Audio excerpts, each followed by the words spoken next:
This is The Competitive Edge with Mark Manson.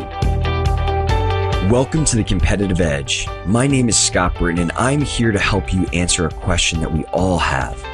How can I get an edge in my business and life? Each week, we're going to uncover how some of the most successful and inspiring entrepreneurs, entertainers, and thought leaders get an edge so you too can reach your full potential. Do you want more unique ideas and tactics like the ones we're about to share in this episode? Then you're going to want to do two things. The first is to subscribe to The Competitive Edge on iTunes so that you don't miss out on new ideas from future conversations. After this, you're going to want to go check out my main site, lifelonglearner.com. When you enter in your email address to join the Lifelong Learner community, you'll get access to my most advanced strategies to stack the deck in your favor. Again, that's life-longlearner.com. Everybody wants what feels good. Everyone wants to live a carefree, happy, and easy life, to fall in love and have amazing relationships, to look perfect and make money, and be popular and well-respected and admired, and a total baller to the point that people part like the Red Sea when you walk into the room. This is the start of a great piece called The Most Important Question of Your Life, written by today's guest, author Mark Manson of markmanson.net. In this episode of The Competitive Edge, we dive into this topic of achievement and how we can approach the art of happily achieving. It's funny because a lot of us are really quick to ask ourselves what we want without ever asking what we're willing to give up for that, which is a much greater predictor of whether we'll get those things and enjoy the process along the way, in my personal experience. This episode is a bit all over the place, but Mark shares some amazing mindsets that have helped him in his own entrepreneurial journey in growing one of the largest self-development sites on the internet. Resiliency, values, and overcoming fear are just a few of the topics we'll go deep in. I'd consider this required listening for anyone who wants to become their best selves. Let's hear from Mark Manson.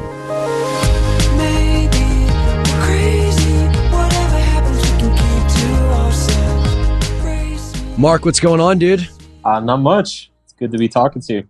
Yeah, man. I'm excited to be talking. And I think, one thing that where we could really just start this conversation is talk little bit about kind of this art of happily achieving. And, you've been somebody you've grown one of the biggest blogs on the internet, but you're also a master of managing emotions and human psychology and all these things. And maybe we could just talk about some initial mindsets that you've learned and you tell people to take when they want to achieve success and they want certain things for their life, but they might not necessarily be prepared to approach that in the best way. Sure. So, the place I usually start with everybody is it's a post I wrote last year. It's called The Most Important Question of Your Life, and it's basically, it comes at achievement and happiness from the other angle. Basically, the point I make is that it's very easy for us all to sit around and say like, oh, I'd love to be a pro basketball player and make this much money and write a best-selling book and buy a house in the Cayman Islands. And it's very easy to come up with, I guess, kind of positive-oriented goals, to have our dreams and fantasies and idealize what we want and how good things could be. But the thing is that life, kind of an implicit fact about life is that everything requires some sort of sacrifice, or there's a cost benefit that's involved with anything. So if you want to be a pro basketball player, you need to go through a certain X amount of training and practice and games, etc. If you want to buy a house, you've got to make a certain amount of money, and you've got to do a certain amount of research and understanding of real estate markets. And so there's some sort of sacrifice inherent in pretty much anything we pursue, any goal or desire that we ever pursue. And so the point that I make is the more important question is not what do you want, but the more important question is what sacrifice do you want? What pain do you want? Because the people who become great athletes They become great athletes not because they just want to be great athletes. They become great athletes because they enjoy the pain that's involved in becoming a great athlete. People who make a bunch of money in real estate, they don't do that just because they want to make money in real estate. They succeed in that because they enjoy the pain and sacrifice that goes into real estate, the risk taking, the research, um, setting up finance options and all this stuff. And so, from a very basic level, in terms of what do you want to do this week, what do you want to accomplish this month, to large lifetime goals, um, I think people need to start with the question of what pain are they willing to sustain, because that determines where you end up. Um, and what we often discover is that our dreams, like the positive thing that you want, like I want to be a professional musician, don't necessarily line up with the pains that you want, which is I want to practice 4 hours a day. I want to write hundreds and hundreds of songs that nobody will ever listen to, and so on.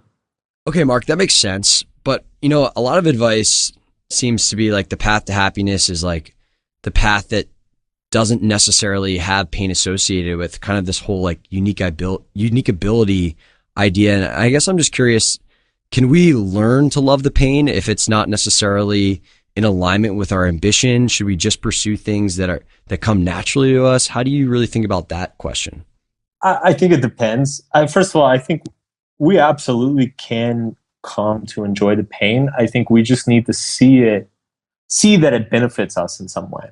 So the most simple example in the world is just basic fitness. It's like you're out of shape, you're a couch potato, you want to get in good shape, lose some weight, whatever. And the first couple days that you go to, um, the first week or so that you go to the gym, it's just hell. Like it's pure torture.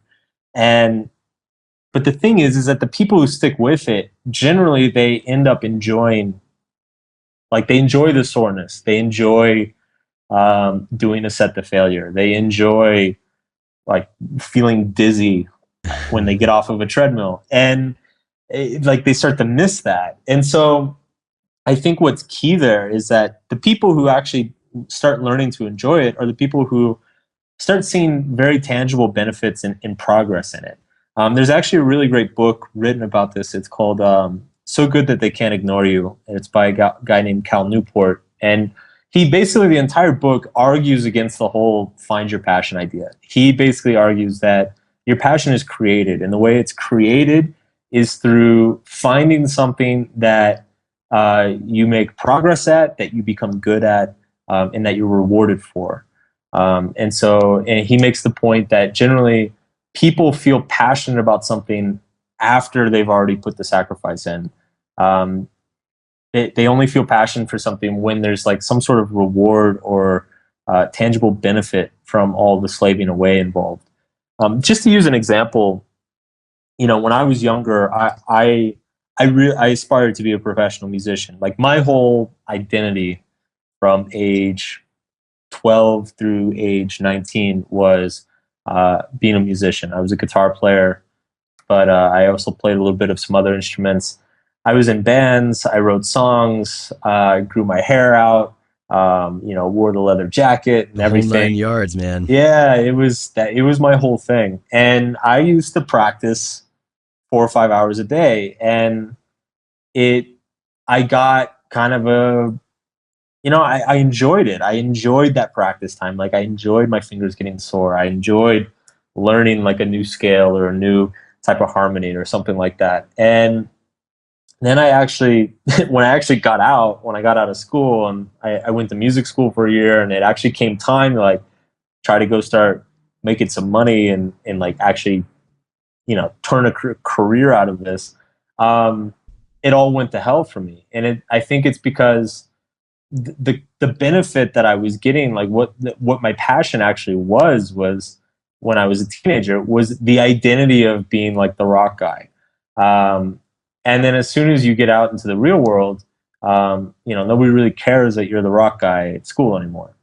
there's no tangible benefit to that. So suddenly I went from practicing 4 or 5 hours a day and being the coolest kid at every party I went to uh, just being another broke ass musician um, that like couldn't make it anywhere, and it killed it. Like it completely removed the passion from it, and it's because I wasn't actually passionate about the process. I was passionate about the result. So I think the key for us to find something that we're able to sustain is find a process that we're passionate in, find something that we enjoy and that we can benefit from, regardless of whether we're the best at it or not. So that's a curious question to me too. I agree that being process driven is super important, but what happens if the process that we need to incur isn't in alignment with like our end goal? Are we just doomed to fail from the beginning, or can we learn to really like somehow change the way that we feel to love that process? Um, so can you give me an example? Maybe that'd be easier. So, okay, so let's say that I want to start a company, right? I want to Hmm. become an entrepreneur. And part of the process requires me reaching out to people and trying to pitch them on my product. But I do that 10 times and I decide that I hate it. But I still really want to become an entrepreneur. Sure. How should I think about approaching that situation if I'm currently not in love with the process? Sure. So I would say to that, I would say is, there are a number of results that can be achieved by different processes. So in that case, I mean, if you're developing a business model that requires you to go pitch yourself constantly, and you absolutely loathe that, like say you're a shy person or sales doesn't come very naturally to you or you don't enjoy it, I mean, you can look at other avenues for pursuing that same result. Um, I know that there's a number of, when I first got into internet business, I pursued a number of routes, ironically, sales and copywriting, that I hated. Within a year, I was like, I really don't like doing this. And if I can find a way to make money without having to focus a large percentage of my time on this, then that would be great. Um, but so that's kind of the first answer. The second answer is, sometimes, and this is kind of the argument that Cal Newport would make, is that sometimes it's just a matter of getting good at something and getting used to it and conditioning ourselves to enjoy the benefit of it. Um, and I think in that situation, it just comes down to like, good old like grit and determination. But I think before you set out to do that, before you set out and say like, okay, I'm going to make 10 sales calls a week for the next year until I start liking it. You need to ask yourself some important questions. Is this the only way to accomplish my goal? Is this something is it worth investing all this time and energy into? Maybe I could find a partner who's good at this, who could do that. All these other things that are involved. Um, so yeah, it's a complicated issue. I don't think it's ever. I mean, it's life, right? There's never really just a if you want X, do Y type Yeah. solution. Um, but yeah, it can be hard sometimes. There's a couple things here that are just super present with me. Um, like the first is just how important managing our expectation is when we approach something like this, because at least in my own experience, like my ability to kind of lower my head and be resilient a lot of times just comes down to like setting the proper expectations beforehand.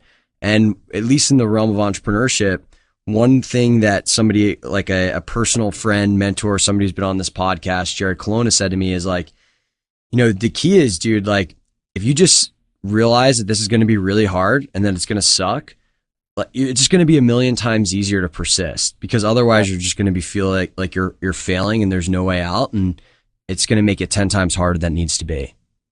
Yeah, absolutely. I think expectations, especially in the entrepreneurial realm, but I mean, you could point to it in all sorts of areas of our society. I mean, it's the disease of the quick fix, right? Like, I really think that it's kind of become embedded in our culture these days. To We get these unrealistic expectations of improvement or unrealistic expectations of results, and it deters us. It actually backfires.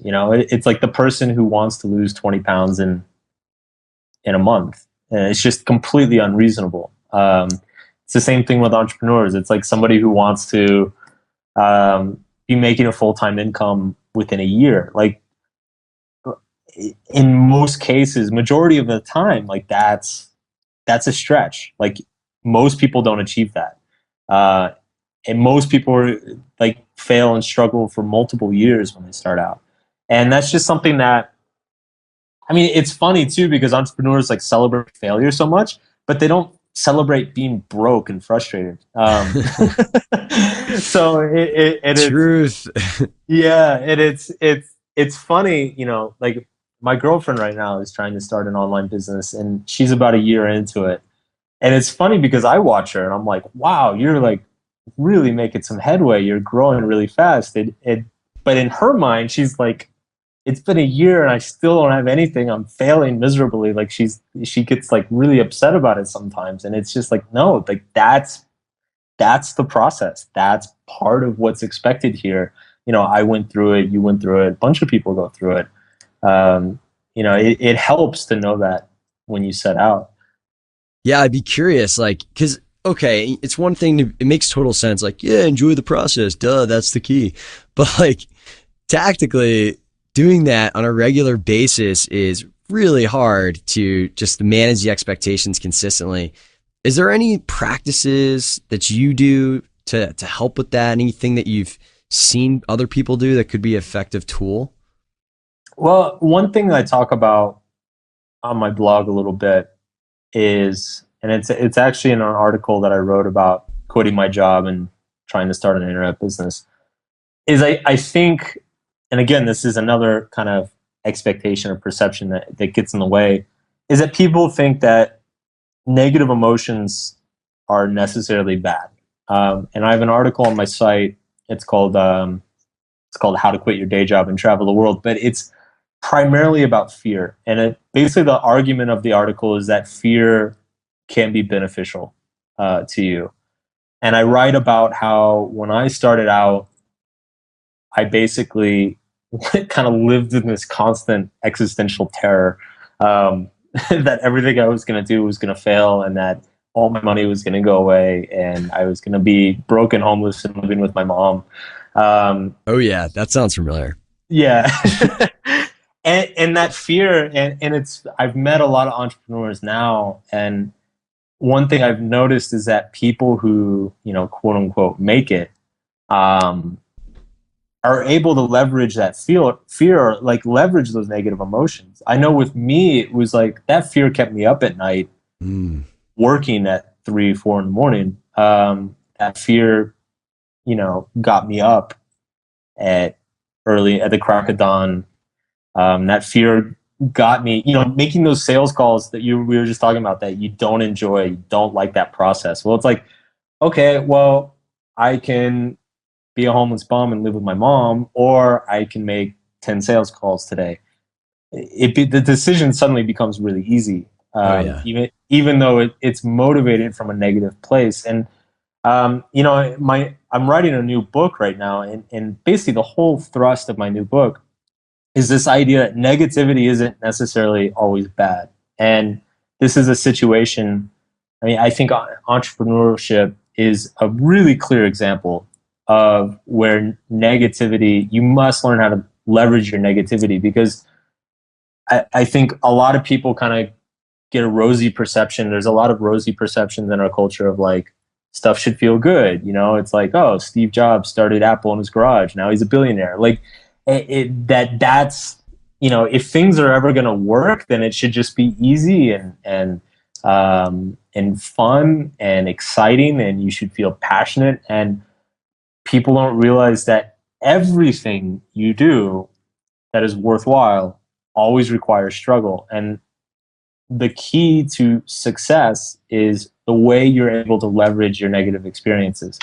Are you able to milk something out of them and make something better from them? Or are you the type of person who's just going to be like, you know, oh, this is scary and I'm still not successful yet. So I guess I just suck and I'm going to go back to my day job or whatever.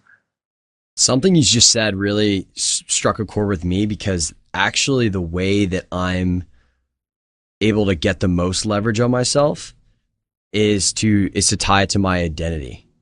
Yeah. Is to be like, am I the type of person who gives up, or am I the type of person that, hunts their fear, does the things that are hard because I care enough? And am I an integrous person? And I think actually the number one way I'm able to get leverage on myself is integrity and Mm-hmm. and basically like committing to doing things publicly or with close thought partners, and then basically like making those things like very intentionally making those things the things I need to do or the things that scare me, so that it's like, well, dude, I said I'm going to do this, and if I Yeah. don't, I'm going to look like a total clown. I'm going to look like somebody who's not integrous, so I need to do it. Yeah. And I think this is another subject that I talk about a lot. And I think, what you described just now, and I think maybe without even realizing it, is that you you made something more important than the success. You made your own integrity and your own identity more important than your financial success. And I think that's the key, because there's a lot of people out there who are like, oh, well, I'm not the kind of person who perseveres. I just wish I could be successful. And it's like, no, that's putting the success over yourself. Um, Being a person of integrity, being a person with a strong identity, being a person of value, somebody who has values and who stands by those values and who cares about those and shares those with others, like that, when that becomes more important to yourself, then it's like the success becomes much easier, because you're able to withstand the failures, because you have something else deeper and more important that you're believing in. So if you don't make enough sales, and or one of your projects falls apart, you don't have an identity crisis. You don't go home weeping because everything that you believed in just failed. um, you've got some things that are more important to you inside yourself that keep you going despite those negative setbacks. I really appreciate you sharing that because honestly, dude, in reading a lot of your stuff, it's like, the why is more important. And a lot of times I'm like, well, I just never attached the values to the why. Mm-hmm. I was more kind of like, well, my why is should be saving people that are starving in Africa, and I don't have like a mission driven why. But I think that this is like a cool framework in terms of establishing values and sticking to those values that people can think about when they want to motivate themselves to do the hard stuff. Yeah. Well, and the irony is, if you guilt trip yourself and you're like, oh, I should be saving starving kids in Africa. Saving starving kids in Africa requires sacrifice. It requires struggle. It requires Yeah. setbacks. And so, like, you're just back where you started. It's generally anytime you kind of set an external benchmark for yourself, you're going to run into the same experiences, whether that's starting a new business, going and getting a degree, um, you know, building a house, like whatever. If you have some sort of external benchmark that you're trying to achieve and live up to, you're gonna have to confront these internal issues that we're talking about. You're gonna have to confront the inevitable negative experiences that are associated with it. Are there other tools that you use besides expectation management to artfully deal with the negative experiences associated with achievement? Yeah. So there's expectation management. There's making something else more important. So a decision of personal values. Um, those two things help and go a long way. But sometimes you're just in the moment. You're just having a horrible day, or something horrible just happened. Um, I find that basically, I'm trying to think of basically understanding. I'm trying really hard not to get all like zen here. No, no, go take this wherever you want, man.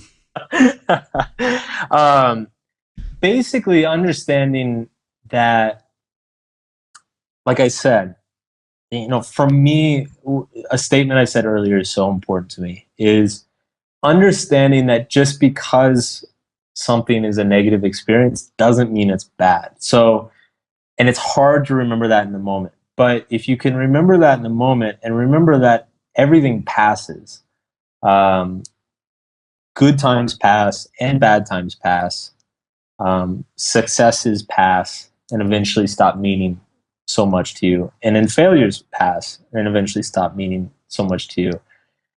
So, kind of, if I'm in that moment itself, reminding myself of, you know what, there's going to be a day, and it's probably sooner than I think, because usually when we're really upset, we get very dramatic and we think our life is over. Um, but I think to myself, there's going to be a day, and it's probably going to be much sooner than I expect, that this is not going to seem like a big deal anymore. And I think for me, having followed that train of thought for a long time now, I've now got a lot of references, experiences backed up. So it's like, now if shit hits the fan, I'm kind of like, well, this too will pass, like everything else. And I've observed that in my life for a long time now. But it's a very, I mean, it very much comes from kind of a Buddhist mindset or a meditation mindset of simply watching your emotions pass through you and being okay with them. One way to get some people are naturally better at this than others. Some people are naturally a little bit more detached from their emotions um, than other people. Some people get caught up and identify with their emotions very easily. And so this is something that some sort of mindfulness exercise can be very, very beneficial to people.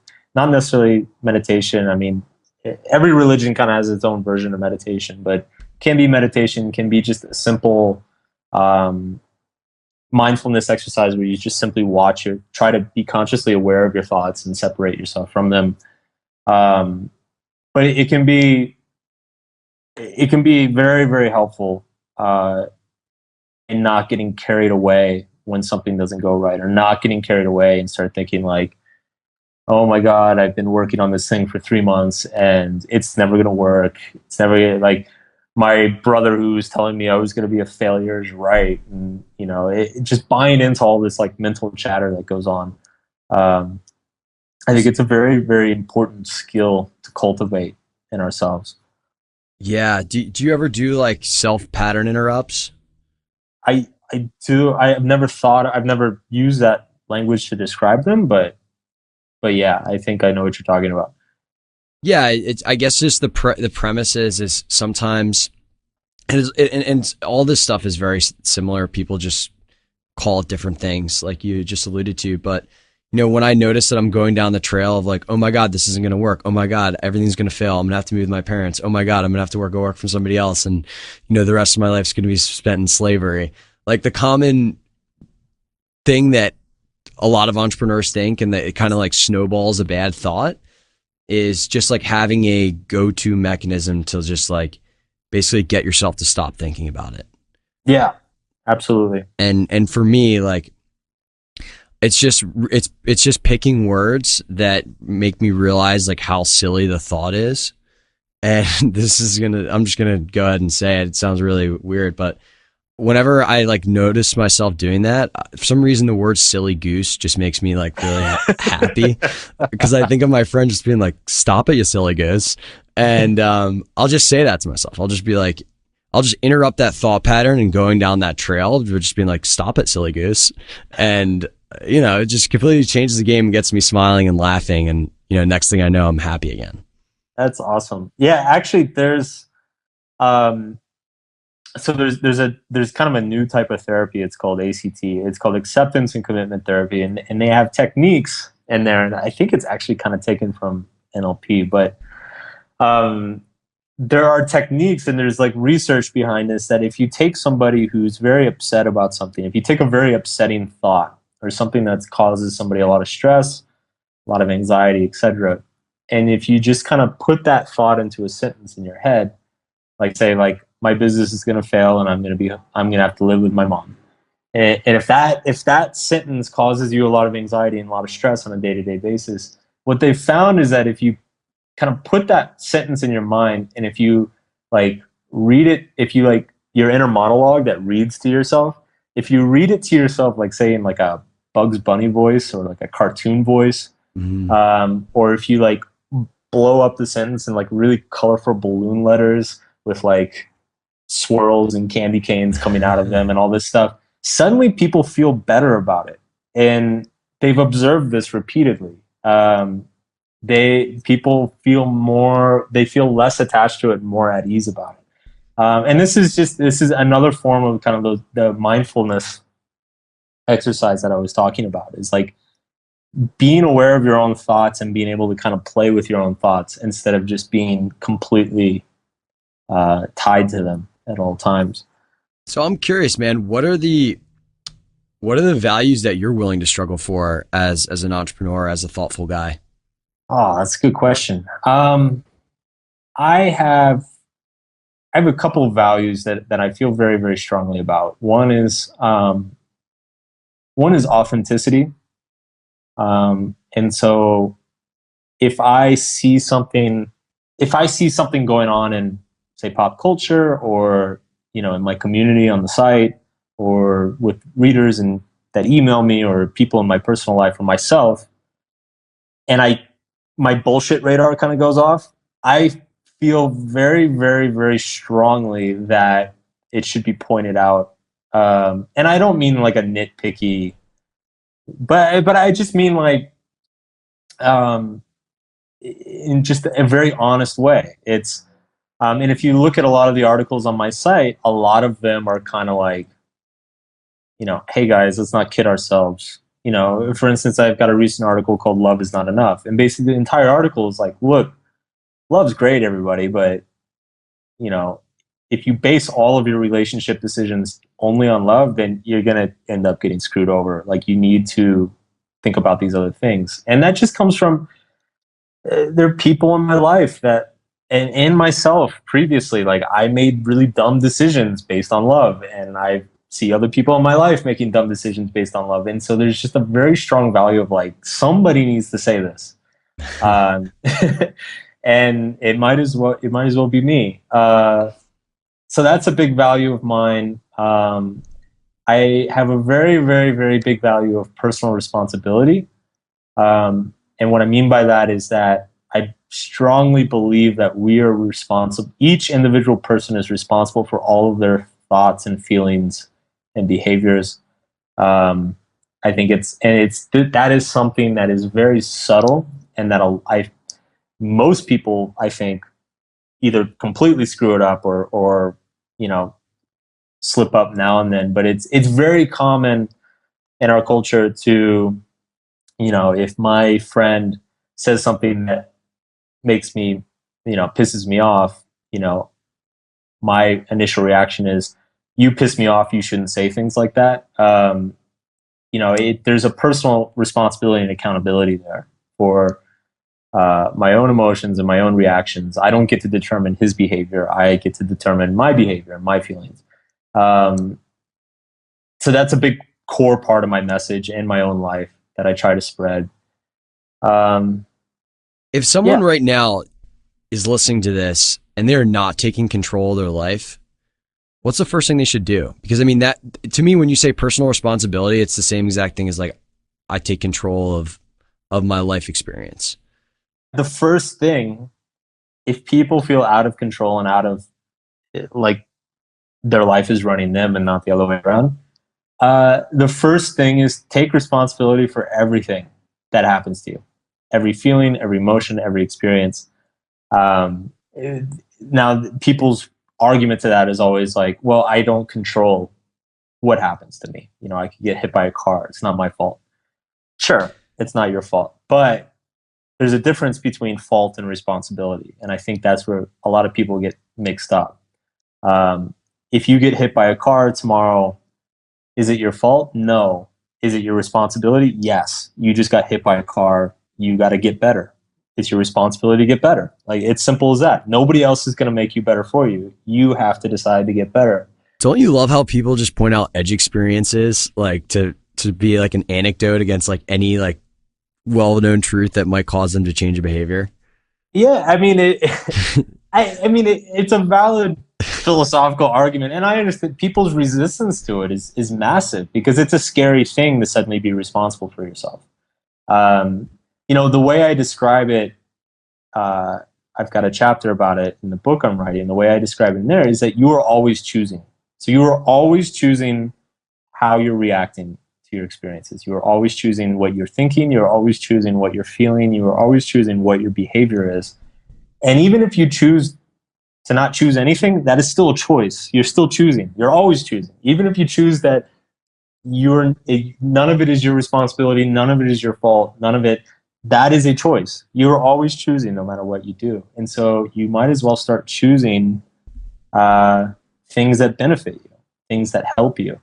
Um, everybody knows that there's this cheesy saying from the Spider-Man movie when Uncle Ben gets shot. He's like, with great power comes great responsibility.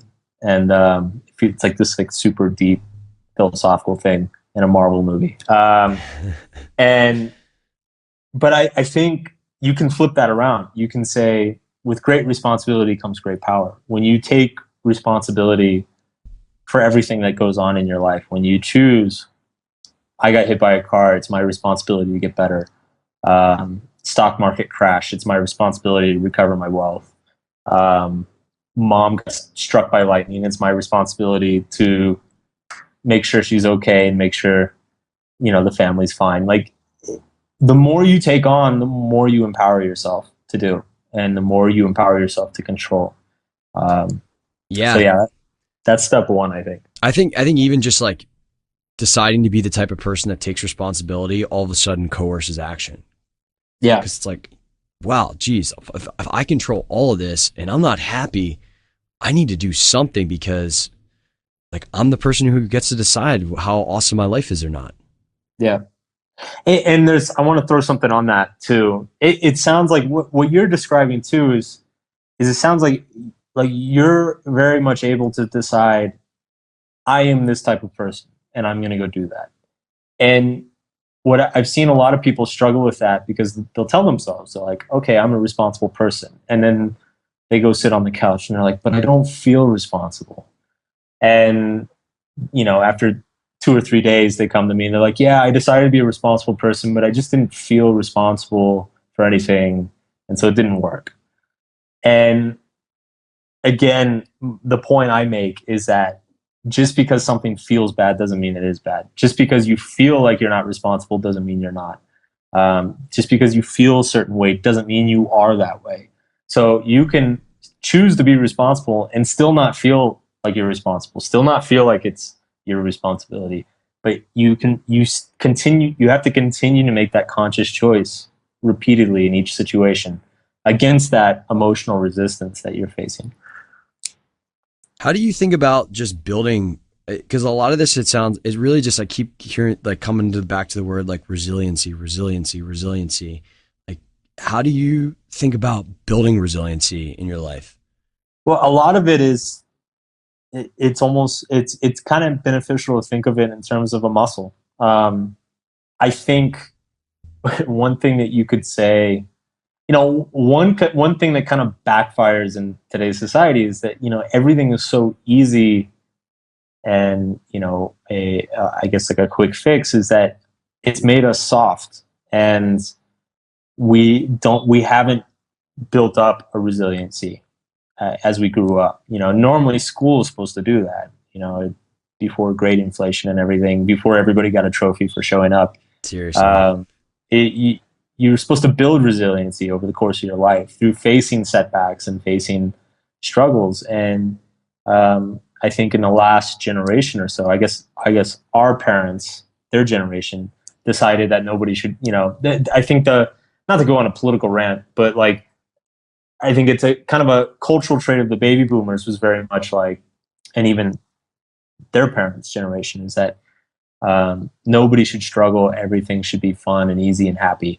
And so they wanted to raise their kids in that way. And instead, they raised a generation of people who are extremely smart, accomplished, but also a little bit entitled and not resilient because we didn't really have to deal with a whole lot. Growing up, we had our video games and popcorn and trophies for showing up. So I feel like the problem of my generation is like career passion fit, which is just such a joke because it's like I look at like my parents who, both like around 60 still working in jobs they don't really love at all, but they feed their families and they feel super fortunate for that. And meanwhile, it's like all of us mid 20 somethings are like, God, like I just like don't like love my job that also pays like six figures. And it's just such a joke, man. yeah, there's definitely some of that going on. And the funny thing is, and again, I keep referencing this book, but it's what we're talking about. The Cal Newport book. The argument he makes is he says if you don't put 5 years into a career, 5 or 8 years into a career to get good at it and start reaping the benefits of being good at it, then you're never going to start liking it. Like what he found in a lot of his research, or like a lot of research that he looked at, was the longer people had been doing something, the more they started to enjoy it. And the better they got at it, the more they started to enjoy it. And this was true even for like secretaries and insurance agents and every boring humdrum office job you could think of. But yeah, it's a funny conundrum that our generation faces. It's a little bit different too, though, in that 40 years ago, if you got a job with General Electric, you were generally going to spend 40 years with General Electric. Now it's like layoffs, and I mean nobody stays at the same business for more than 5 or 10 years. Like either you get fired, or there's downsizing, or you get a better job offer somewhere else. So it's a different environment for us to look at. Yeah, I guess like in terms of resiliency, if we just have if we can think of the faith, have the faith that if we continue to push against the grain, eventually this will become easier and more enjoyable, and we'll reap all the rewards of success that can certainly help with coping with some of the adversity. Yeah. Do you think that, I guess I'm just, trying to think about like some of the problems that a lot of people face. And, one thing that you write about a lot is fear, and feeling that fear and choosing to do it anyways. Yeah. And I guess like, how do you think about approaching that? Because I think a lot of this stuff in terms of the resiliency stuff, really, it just comes down to just dealing with discomfort and fear. Yeah. I mean, it always comes back to these, how are we dealing with our negative experiences? Because that determines our success. And there's kind of some proven methods to dealing with fear, anxiety, discomfort. Um, one we've already kind of talked about is expectations, but one way you can apply it is like, so let's say you're procrastinating something. Let's say you have a big project, or a big presentation to put together or something, and you're just nervous as hell, and you're just not doing it, or you're overthinking it. One of the key things to do is basically find the minimum viable action or behavior that you can do, um, and just start with that. So, in this case, it could be like just write the outline, and then if you do that, then you accomplish your goal for the day and you're successful or whatever. Back when I actually got my started, doing dating coaching, writing about dating advice, and one common thing was guys always were like, what do I say to that girl I like? I'm scared to death of walking up and opening my mouth. What do I do? And my answer was always like, just start walking towards her, because what's going to end up happening, it's much easier to walk than to go talk to a complete stranger. But once you're walking, it becomes more difficult to stop walking than it is to actually just open your mouth and say hello. And so what you find is that if you're able to just do this like minimum viable action, the simple success of doing that and the momentum created from doing that will often carry over into the next action and the next action. It'll kind of get a snowball effect going.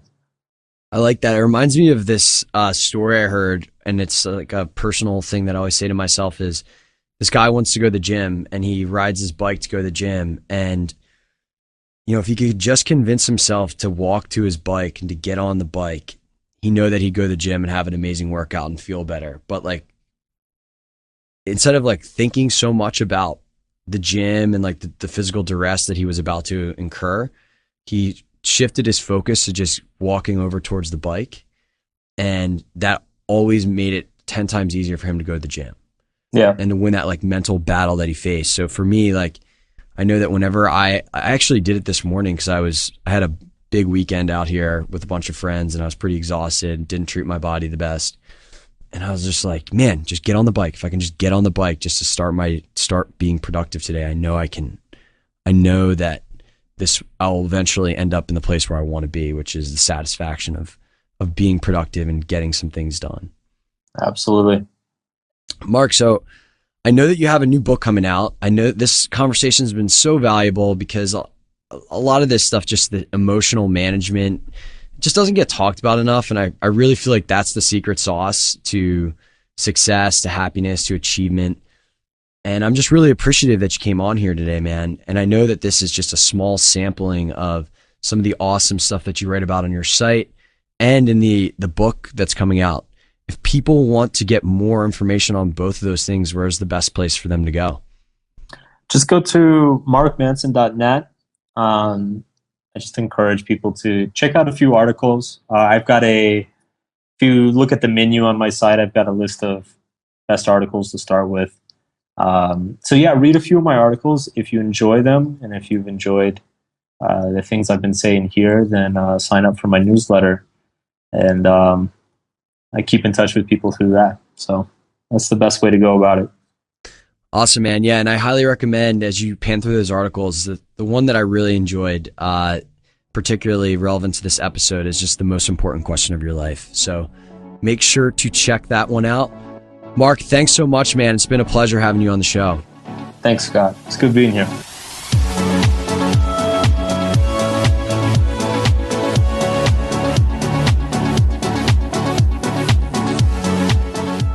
Before we finish up with today's Mindshare, I just want to say thanks for listening to another episode of The Competitive Edge. If you enjoyed the ideas in this episode and want access to future conversations, the best thing you can do is subscribe to The Competitive Edge on iTunes. If you haven't done that already, right now is the best time to take care of that and get on board. And while you're there, if you feel like this show has made a positive impact on your day, it'd be great if you could leave us an iTunes review so that more people can find the show. Now, I know we covered a lot in this episode, and there might be a few key ideas or tools that you want to remember. So we went ahead and compiled all of the notes and links mentioned from this conversation for you on lifelonglearner.com. That's life-longlearner.com. Alrighty, let's go ahead and dive into today's Mindshare.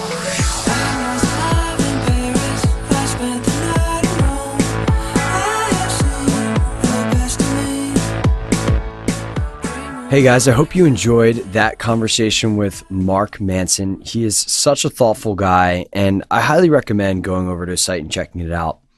One of the things that we didn't really get a chance to talk about, but I think is super helpful, is just a strategy that I use to get myself to do things, especially in the face of adversity.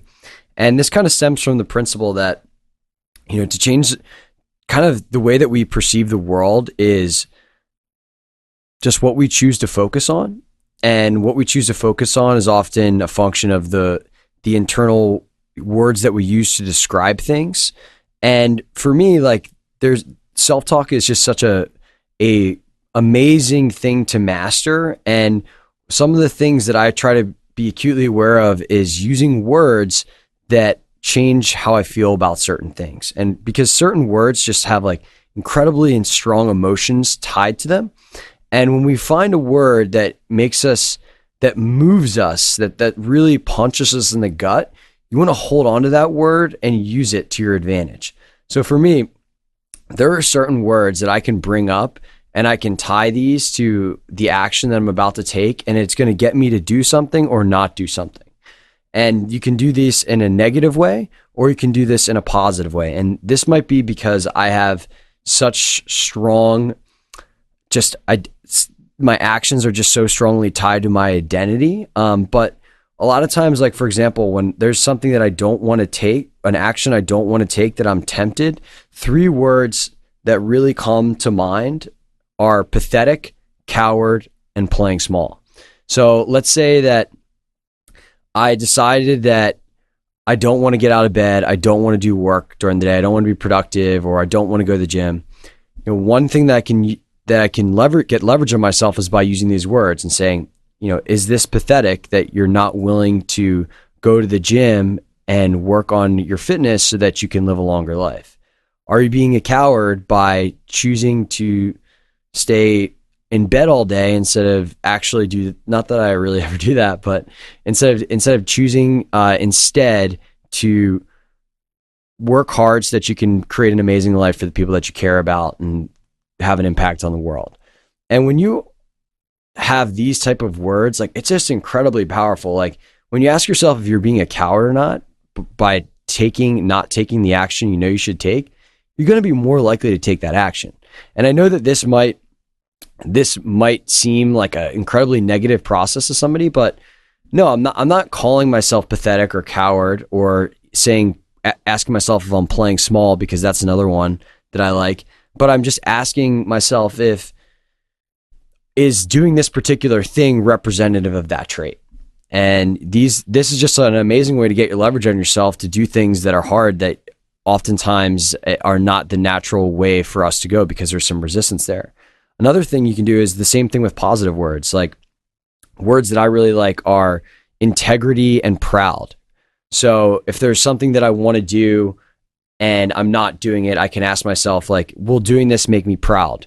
Will I be, is this something that a man of high integrity would do? And when I ask myself these questions, and the answer is yes, which is when I ask myself these questions, when I get myself to do something, there's a much higher likelihood that I'm going to take these actions, because I want to be proud of things. I want to be perceived as a person with a lot of integrity, both internally and externally. So, I guess what I'm trying to say here is an excellent strategy for a lot of the things we talked about in this episode is just identifying these words that move you, and then using them in your life, in your internal self-talk, so that when you want to be more resilient, when you want to do the actions that you should take that are tough, you can call upon these tools and these words and ask yourself how you're behaving in order to get yourself to really do the things that are tough. Thanks again so much for listening to today's episode with Mark, and I hope you have an amazing day.